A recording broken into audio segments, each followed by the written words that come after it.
Times now में रहते ही पत्रकारिता और रिपब्लिक खोलते ही शुरू कर दी चाटुकारिता। क्यों क्यों अर्नब भाई, बोल अर्नब बोल। पूरी कॉन्स्पिरेसी थ्योरी, सोनिया गांधी, सबको मिला जुला करके सरल और कम शब्दों में समझाऊंगा आज। बस मेरी बात मान लीजिए, लास्ट तक वीडियो देख लीजिए ताकि सारी बातें आपको समझ में आ जाएं। चलिए शुरू करते हैं show right news analysis.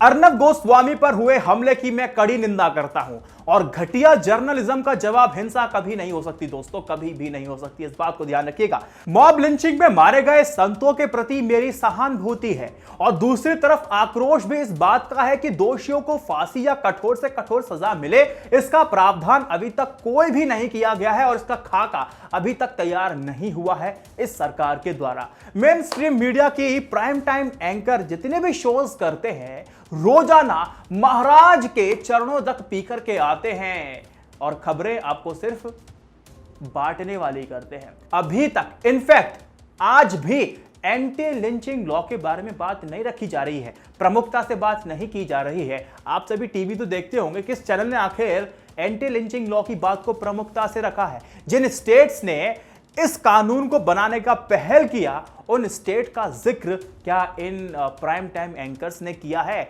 Arnab Goswami ने सोनिया गांधी से सवाल सही किया या गलत किया, इस पर भी मैं 10 मिनट का वीडियो और बना सकता हूं, लेकिन जिस भाषा का, जिस शब्द का शाब्दिक चयन किया वो गलत था, तरीका गलत था, ऐसा नहीं किया जाना था। सोनिया गांधी ने संतों की हत्या पर बयान नहीं दिया, ठीक है, मान ली मैंने आपकी बात। दूसरी तरफ आप एक बात भूल जाइए कि सोनिया गांधी कांग्रेस की अध्यक्ष हैं, वो विदेश से आई हुई देश की महिला नागरिक भी हैं, पर किसी भी महिला के लिए ऐसे तू तड़ाक की भाषा का प्रयोग करना, असम्मान करना, क्या यह न्यायोचित है?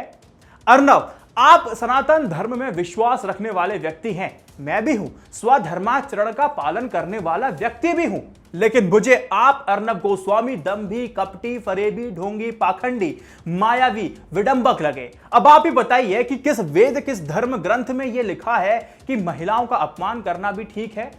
अगर लिखा है तो बताइए। कहीं नहीं लिखा, मैं बताता हूं। समस्त संसार की महिलाओं का अपमान करने वाला, अपशब्द का प्रयोग करने वाला, इज्जत ना करने वाला, ना इज्जत देने वाला, माय डियर फ्रेंड, कभी सनातन धर्मी नहीं हो सकता।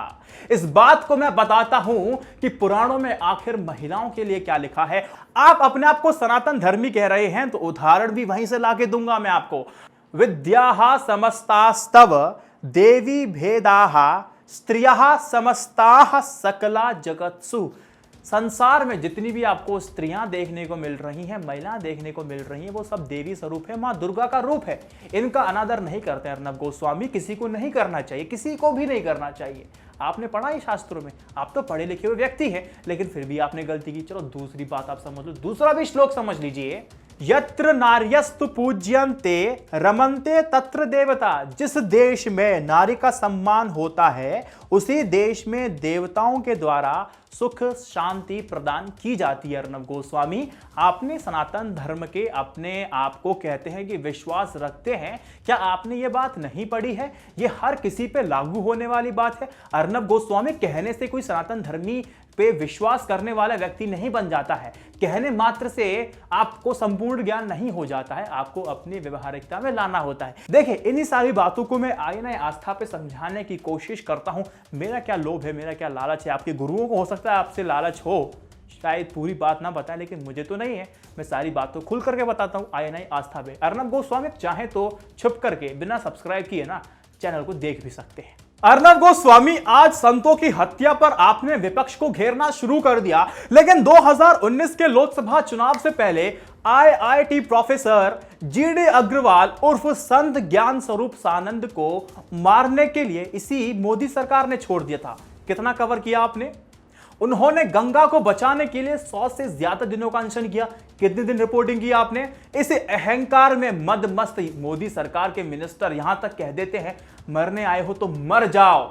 और जिन लोगों को पूरी स्टोरी नहीं पता है, इस आई बटन पर जाइए, देख सकते हैं, वीडियो बहुत पहले बना दिया गया है। योगी आदित्यनाथ को आप सभी संत स्वरूप में देखते हैं। आप सबसे बात कर रहा हूं जो मेरी वीडियो देखते हैं। उनके लिए इसी महाराज अर्नब गोस्वामी ने क्या कहा था पता है? यूपी के आदित्यनाथ योगी ऐसे अनपढ़ व्यक्ति हैं, किसी को कहिए कि उनका मेंटल बैलेंस चेक कराइए, तब भी शायद आपको गुस्सा नहीं आया होगा, क्योंकि उस वक्त तक तो आपको अंग्रेजी नहीं आती थी, लेकिन अचानक से आपको समझ में आने लगी है, आपने कुछ नहीं बोला होगा।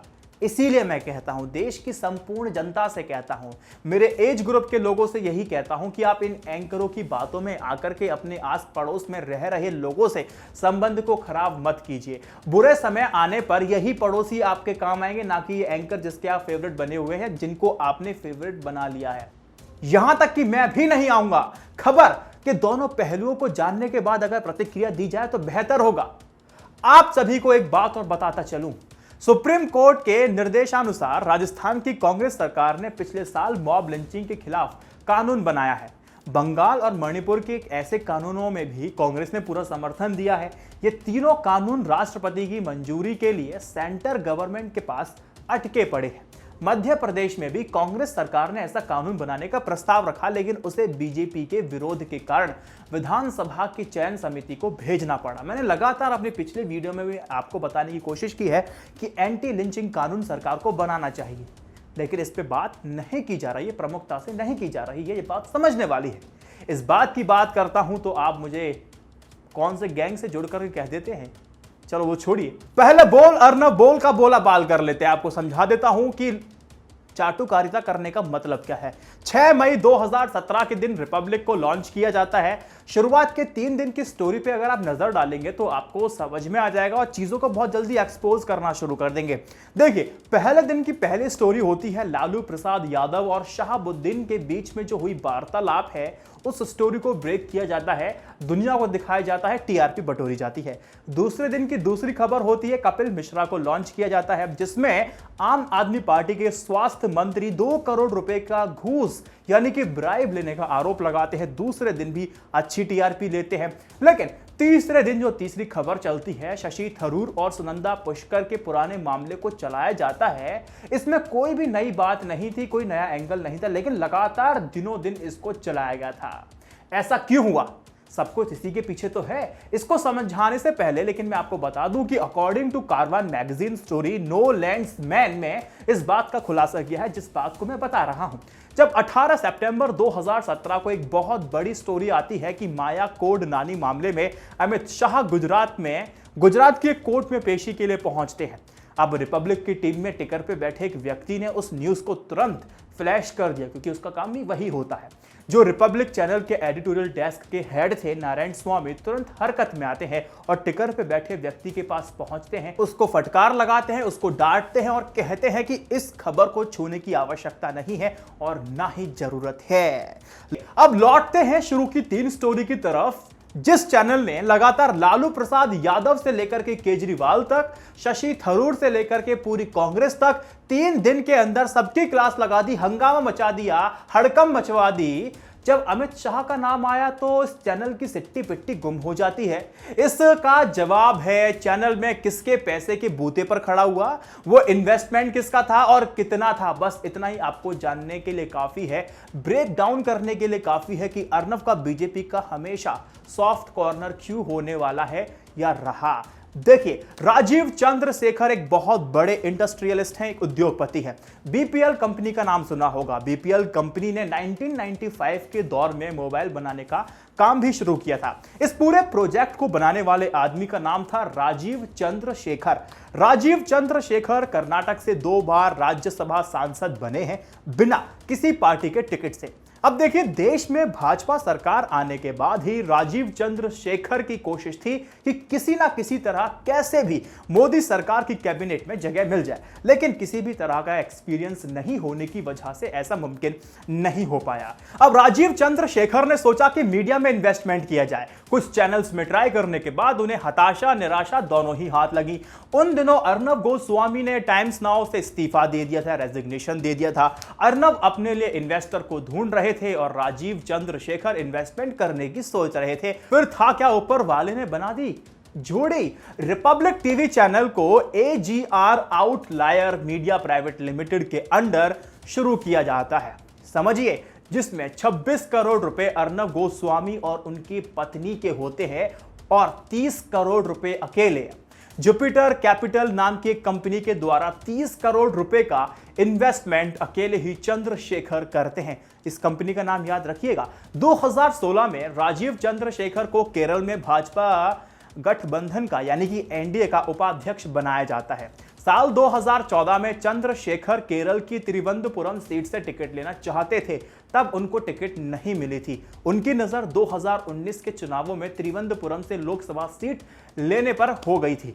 ये वही सीट है जहां से शशि थरूर सांसद हैं। अब आपको पता चला होगा कि शशि थरूर और सुनंदा पुष्कर के पुराने मामले में कोई नया एंगल ना होने की वजह से भी लगातार स्टोरी को चलाया गया ताकि इन्वेस्टर राजीव चंद्रशेखर को तिरुवनंतपुरम से मजबूत किया जा सके। और इस तरह की कई सारी न्यूज को चलाया गया, फ्लैश किया गया, सहारा लिया गया ताकि राजीव चंद्रशेखर का रास्ता साफ किया जा सके।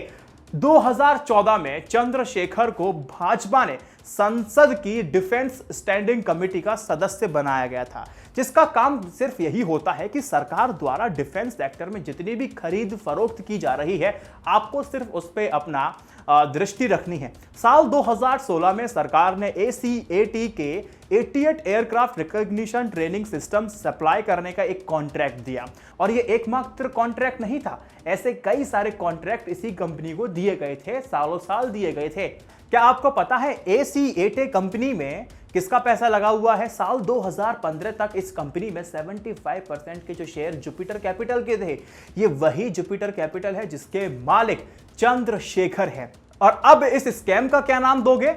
आदमी को काम सौंपा गया कॉन्ट्रैक्ट बांटने का और जिम्मा उठा लिया कॉन्ट्रैक्ट लेने का। इसे कहते हैं शराफत में मिलावट। दवायर ने डेफर्मेशन का केस भी मिल गया था। अब आपको समझ में आ रहा होगा कि कैसे 2017 में रिपब्लिक को किस पैसों से और क्यों लॉन्च किया गया था।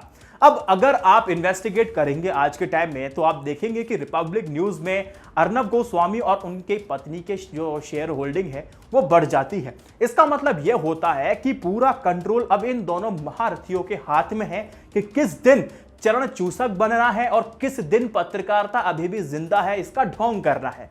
महाराज गोस्वामी जी को बीजेपी और संगठन की ताकत का तो पता है, इसीलिए राजा को नाराज किए बिना बिजनेस को बढ़ाना कोई बुरी बात नहीं है। डुबोने से अच्छा है कि चरण चूसक बन जाओ और माला माल हो जाओ। ये आपको स्ट्रेटेजी, ये आपको समझ में आ गया होगा कि चाहते हुए भी ये कुछ नहीं कर सकते। अब पहली बात। अब बाकी दोस्तों, आप सबसे मैं कहना चाहूंगा इस वीडियो को शेयर कीजिएगा और फाइनेंशियल सपोर्ट में आप सबसे मांगता हूं, आप कहिए, आप जाकर के मिनिमम एक मेंबरशिप ले लीजिए। 50 से शुरुआत होती है और इंस्टामोजो अलग अलग प्लेटफॉर्म पे ले सकते हैं, इंस्टामोजो, पेट्रियन और यूट्यूब मेंबरशिप, ताकि आप मुझे फाइनेंशियल सपोर्ट कर सके। इस महीने की इनकम अगर मैं आपको दिखाऊं, लास्ट के 3 महीने की इनकम दिखा रहा हूं। इसको दिखाने का मतलब ये नहीं है कि आप तरस खा करके मुझे पैसे दें, नहीं। आपको फाइनेंशियल सपोर्ट तभी करना है कि जब मैं आपके अंदर या फिर ये बात हो कि हाँ ये व्यक्ति अच्छा काम कर रहा है और भरोसा है। डजंट मैटर, अगर मैं लगातार 15 दिन तक वीडियो ना डालूं तो आप समझना कि इसका इंटरनेट पैक खत्म हो गया है, अब कहीं से जुगाड़ कर करा करके नेट पड़वाएगा तो वीडियो INI न्यूज़ इंडिया लेकर के आएगा। वीडियो को शेयर कीजिएगा।